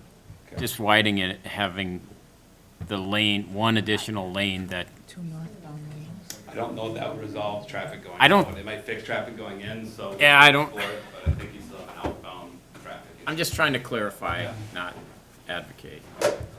Yeah, I think out is the concern, not in. Yeah. And maybe Steve could talk about, the traffic study was done not on Pella, but what on a building like this could generate for traffic. So I do think, when we looked at the traffic study, That's correct. They're we based were off of general uses for maximizing this what type that of could use. be. They're So, not based off of those specifics. right, so Pella's saying it's less, but even if it is more, it's still well within the assumptions. Correct, that's Right. accurate. I think we sort of get off the mark for what we're thinking about when we fixate on Pella. because there's no Yeah. obligation for Pella. Pella has nothing to do with this project as far as we all should be concerned, I don't think. That's who they think is gonna buy Right. or rent, but that doesn't mean anything. Right. So we have to go by within the code. And, I mean, this is like this project, I think the first time it came before council was 2003. Yep. And it's a matter of what can you do in this area? And there's a lot that can happen in this area that would be way worse More by intense. code. Right. And that's the issue. It's the issue if we say no to this, sort of someone could come in and say, well, we're just gonna go straight by code, and it would be Right. it'll be Yeah, more intense. way worse. And we'd have no say on that. And we would not have a say. You- Yep. So it's zoned a certain way, it's been zoned a certain way for a long time. Yep. And it was approved in If- 2005 or whatever it was. Yeah, and if we say no, that space is not gonna be grass, that land is going to be something. desired, someone else will wanna do something there. That will look just like, kinda like this, except maybe worse. Right. It will add to traffic. We tried to figure out a way. Yeah, I think we've made as many small tweaks to, address as much as we can as we're gonna be able to. Alan, I think you we're in the process of making a motion, or did make a motion? We did. Schultz made a motion. Okay. To approve as, with the amendments With from the amendments tonight. to the landscaping? Yeah, And the rest would be as drafted. it's drafted. Do we have a second? I'll second the motion. Okay, any further discussion? All those in favor say aye. Aye. Aye. Opposed? Okay. Thank you, guys. Motion carries. And that was for Resolution 2023-03. We do have a Correct, couple then we do have a couple other um, additional steps, resolutions. which I can get us there in 1 second. And thank you all for your input. Thanks. I will entertain a motion to adopt ordinance 2023-477, approving the rezoning.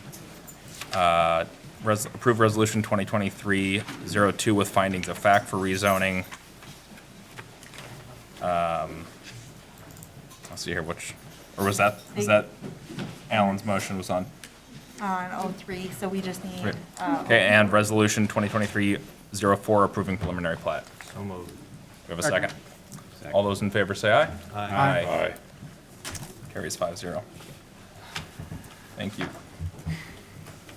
Okay, do we want to break quick, or do we want to Let's just power through? power through and take a Let's break go. in like, maybe in 10, 15 minutes. After the next, 10, 15 minutes? Okay, we can do Let's that. see what we get done. I was going to say, or after the next couple hours. Hopefully not. Okay, we are on to unfinished business, which consists of Aye. quite a few items. We'll have a public comment opportunity for 9, the water supply system discussion in its entirety, which is A and 1, 2, and 3. We have a public hearing for 9B, so that won't be for this public comment opportunity. We will also have the comment opportunity for C, D, and E, which is the set sale of 2023 A bonds, holiday toy and food drive selection, date selection, and REU credit policy. Perfect. Anyone joining us virtually or in the audience can come to the podium, state your name and address. Those joining us virtually can press *9 or click the reactions and raise your hand. Mayor and council, at this time, no one is raising their hand. Okay. Perfect. Then let's go into 9A. Do we have an overview first before we get into A1, or let's just jump into that? We thought we'd go straight. Everything tonight under 9A is really about water supply. Yep. the water supply systems, we thought we'd have it all kind of tied together a little bit, but each one of them is separate. So first, we thought we have Tammy Amdahl here with Northland Securities to go over some of the financial analysis. Then we have the award, the discussion on whether or not we're going to award the bids, and then talk about the water tower site. And that. Thank you. Okay, let's go right into the financial analysis.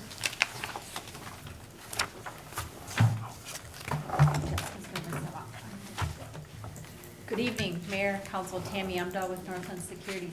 The financial analysis is going to focus on your consent agenda.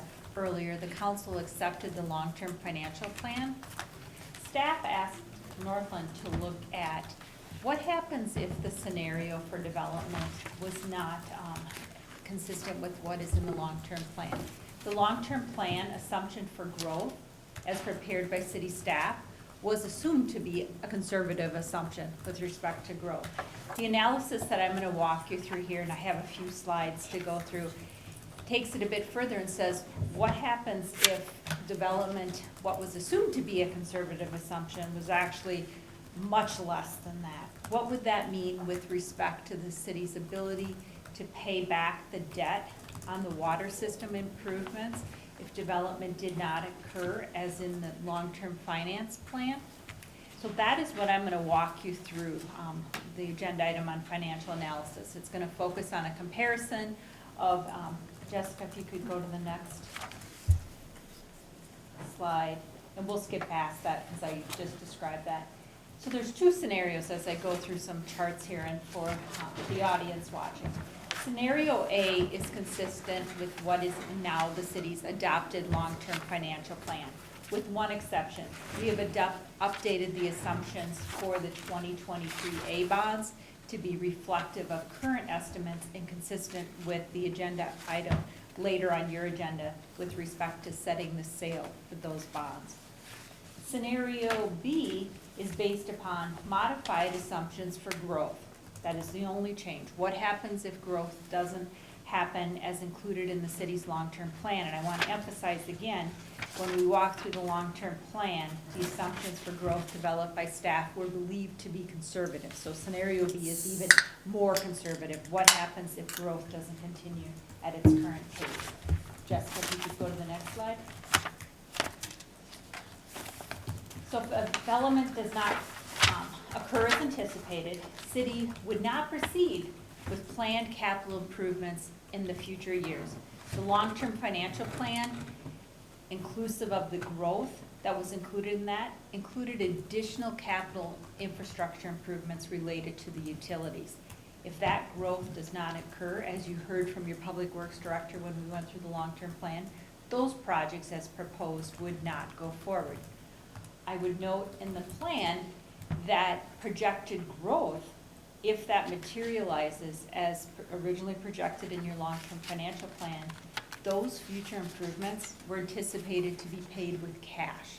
Cash that would accumulate as acres are developed, as REUs are added, and those development charges are collected. So there was debt anticipated in 2023, but no additional debt related to utilities. Again, if that growth doesn't occur, those project costs are not going to move forward as originally planned, timing-wise, and cash would not be spent and nor collected because the development would not materialize. The last point, for both the scenarios, we have assumed that the city would move forward with the assumptions in the long-term plan with respect to adjusting annual fees. And that was 5% for water on average and 3% for sewer. So that's for existing customers and the fees and charges that you collect. If you could go on to the next. Important point, under either scenario, city would not need to levy ad valorem taxes to support the water and sewer funds. So it is projected, even with the issuance of debt to finance the 2023 major water system improvements, if there is not the growth as originally estimated in your long-term finance plan, Under scenario B, that still is not projected to require the backstop to the bonds, meaning the proposed bonds to be issued are to be supported by net revenues of the utility, but because they're general obligation bonds, there's that backstop. There's no projection scenario, even if the development stops, that it is estimated that the city would be in a position to have to levy property taxes versus use of revenue from the utility. Both the water and sewer revenues are projected to be sufficient under both scenarios to cover expenses and projected cash needs. If you can go to the next slide. I'm going to walk through, and there's 13 slides in total, and I'm going to walk through each one of these charts. There was a memo from me included in the packet, including for the viewing audience, that included each one of these charts and an explanation. So I'm just going to verbally walk you through. So this first one is showing projected ending cash balance. The blue line, the top line, is based upon scenario A, all the assumptions in the city's long-term financial plan. And I'm going to step away from the mic for a moment. The reason that it shows this growth is from collection of the access charges and the connection charges on that development. The reason it shows those dips over between 2023 and 2032 is because the plan assumed that cash would be used for those capital projects programmed in those years estimated to occur. The green line is scenario B. This shows that you still have positive cash, but that positive cash is not as high because there is no assumption, or not the same assumption, for collection of development charges, including access and connection. Now I'm going to get into more detail on those assumptions in a moment. If you can go to the next slide. So this slide is similar, but if you may recall when we went through the long-term plan, when looking at, when I say is cash sufficient in the water and sewer fund, it's meaning, is it sufficient to cover 3 months operating cash, debt service that is due, as well as any planned annual capital to be paid from cash. The difference is the remaining balance that would be available for reserves for future capital improvements. So this chart, different than the one that we just looked at, is under scenario A, you can see the projected cash available to pay for future improvements. And the bottom line here, scenario B, is even with the projections, if the growth fell out from what's in your adopted long-term plan, there is still projected in that $15 million range of cash between now and 2032. If you can go to the next slide, please.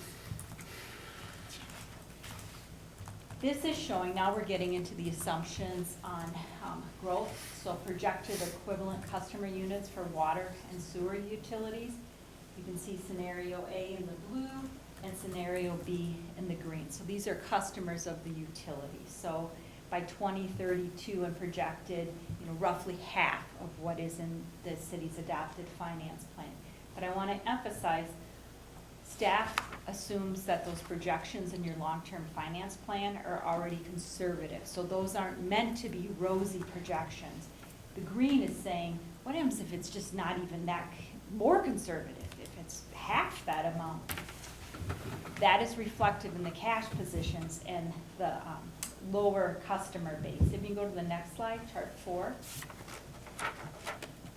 Water volume sold. Less customers, less water volume sold. The city charges fees based upon base charges and volume. So if there's less volume of water being sold, that also means you're collecting less revenue from that activity. If you can go to the next slide. Acres platted. So here, this is the comparison, the blue being what is in the city's adopted long-term plan for projected acres platted per year.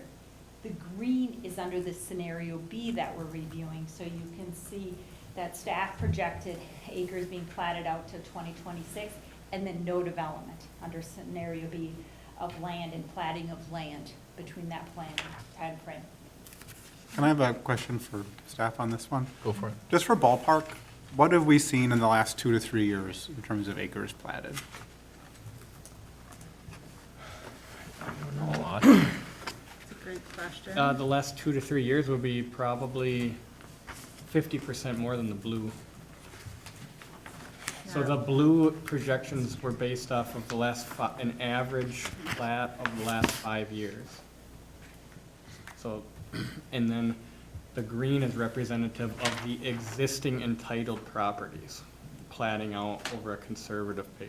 So that'd be essentially nothing new coming. So essentially, we're not tied to proving any new developments under the green scenario. We're projecting a slow build out of the existing. So finishing up Tavera, finishing up one addition in Bellwether, finishing up, well, I think Amberley's all the way through. It does not include any of the concept plans that we even saw at the last meeting. It doesn't include, I think it might include, it's anything that's entitled. We're finishing out those developments. Does that include the preliminary plat, the Hope preliminary plat? Does No, it? it's not entitled. If I it's not believe entitled, neither it's not does. included. So can we save all these slides for when I request the building moratorium after this Minnesota legislative session? This is what we talked about on Monday, right? Yeah. Yeah, I mean, there's a scenario where it goes under a moratorium. That's, you guys would have to factor. There it is, right there. That would be green. Yep, that would, yeah, I mean, it's about as pessimistic as you can go. We'd have to flatline. Yeah, yeah. This is what we wanted. Yeah. Exactly. Even a moratorium would actually probably not, would be better than green because a moratorium is a year. And I would say too, with a moratorium, generally, projects that have preliminary approval would still proceed. Right, so the green would continue to Yeah, happen and then Yeah, we're further not, out. would the green something means would we're spike. not, we don't need to approve another plat for the next 10 years. Would it be preliminary approval? Would that be the cutoff, or would it be final approval? Well, the way we Preliminary, did our last I believe. moratorium, Yeah, projects that had preliminary approval were allowed to proceed. okay. So, so they could continue with their phasing plan. I don't disagree. I think was you'd just have asking. to do it that way. I think so. I don't want to speak out of turn, but I think there's a I think reason you why I do, did it yeah. that way. Yeah. Yeah, that's, I think there's state law. you're pretty good at what you do. You'd essentially you'd be forcing them to time out and lose Yeah. entitlement on it. Yeah, okay. And then just as a point of reference, last year, final plats that came through gross residential acres, and actually, I'm sorry, 2021, final plats that came through was 112 gross residential acres. And I think, it might be stealing thunder, I think we need like 35 to 40 acres to come in to cover the water portion, if I did my math right, on the projected payment related to this supply system. So we need about 35 to 40 on average to cover our annual payment, if you want to look at it that way. I don't know, correct me, Tammy, if I'm off, but it's in that ballpark. It's in that ballpark when we looked at that. Gotcha. Jessica, if you want to go on to the next slide. This is showing projected revenue from development, scenario A compared to scenario B, and projected revenue from development means the availability, the access charges, and the connection charges. So we just went through acres platted and REUs being added, so you can see for blue in your adopted plan what is projected, and the green the more conservative, and after 2027, flatlining, no revenue projected from development beginning in 2027. If you can go to the next slide. This shows projected annual debt service has a ratio as a percent of projected total ending cash balance. So here in 2023, with the potential, assuming approval of issuance of the bonds, and under the adopted plan, you're at about 22% by year 2030, scenario B, the pessimistic scenario. Debt service, and it assumes issuance in 23 and then no further issuance during this planning period. Debt service as a percent of total projected ending cash at about 22%, and for scenario A, based upon the adopted finance plan, it's at about projected to be at 7%. That's simply a ratio, a comparison of that debt service and ability to cover that. If you can go to the next slide, please. This is showing projected annual debt service payment, and here, what I want to demonstrate, it's the same under scenario A and B, because scenario A has issuance of debt in 2023, and so does scenario B. There is no further issuance of debt projected under either of the scenarios. However, under scenario A, with that development, it was projected that revenue, or is projected that revenue from development would be sufficient to pay for those programmed capital improvements in the future years. If that development does not occur as projected under scenario B, those projects would not move forward under that timeline. You go to the next slide. This is showing projected bonds outstanding. So if the bonds are issued in 2023, you can see you'd be just under the 25 million of bonds outstanding. The reason the chart goes down for both scenario A and B is because the amortization of that debt is the same, meaning the payoff of the debt under both scenario A and B. If you can go to the next slide. This is the projected annual capital improvement, so just emphasizing what I've been saying. So under scenario A, there is planned or programmed capital improvements in water and sewer related in 2027, 2030, and 2031. If development doesn't happen, those projects don't happen, and that cash is not available, and doesn't need to be spent on those projects. Again, no future debt issuance after 2023 as estimated. You can go to the next one. Bonds issued 2023 only under either of those scenarios, simply demonstrating that. You can go to the next one. So the last two charts are showing the projected annual rate adjustments for water, for customers of the utility, for base charges and usage charges based on volume. The assumption under both scenarios is about 5% for water. You might say, well, why put up this chart? Simply to demonstrate that the assumption is that you would continue with those annual rate adjustments for water and for sewer on the next one, and you don't need to turn there, Jessica, which is at 3%. And you can jump 2 slides ahead then, Jessica. You can go ahead to the next one, pass this. So in summary, development will drive revenues and need for that capital improvement.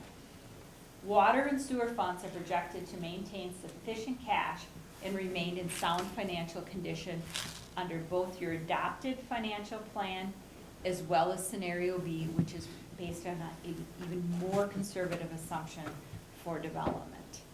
And again, in summary, why am I up here before you consider the water system improvements in the bids?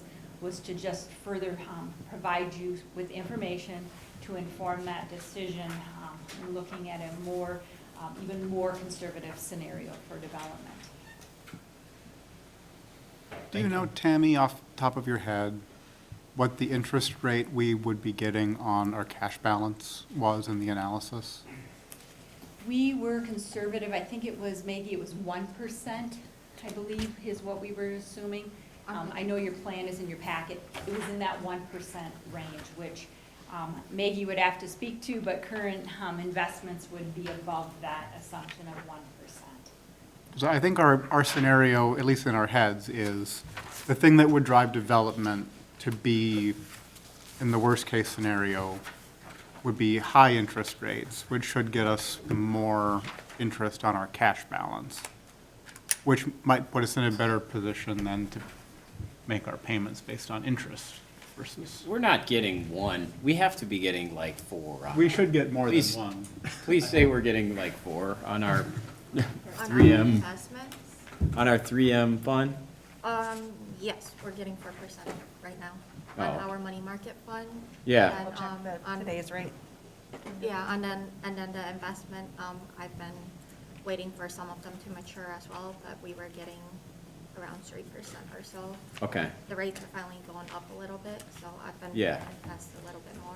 Current rates for the Forum Plus, and that one's at 4.2, and the liquid fund, which we have some money in both, is 4.23, or 4.213. So you're right.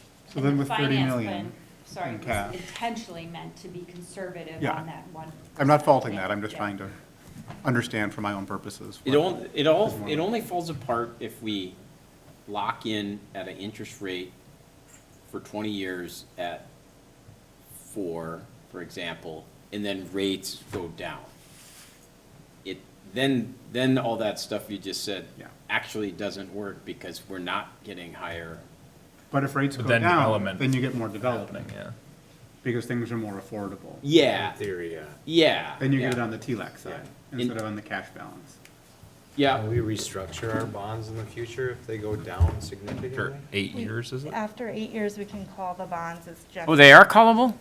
I thought you said they weren't gonna be. Mayor Council, they are call structured, and I'll get into that in a moment too, with the 8-year call date.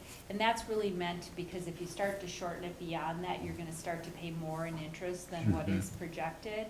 And if rates really dropped and came back to those historical, almost free money, the city has the option to always do a taxable advance refunding. And it's possible that tax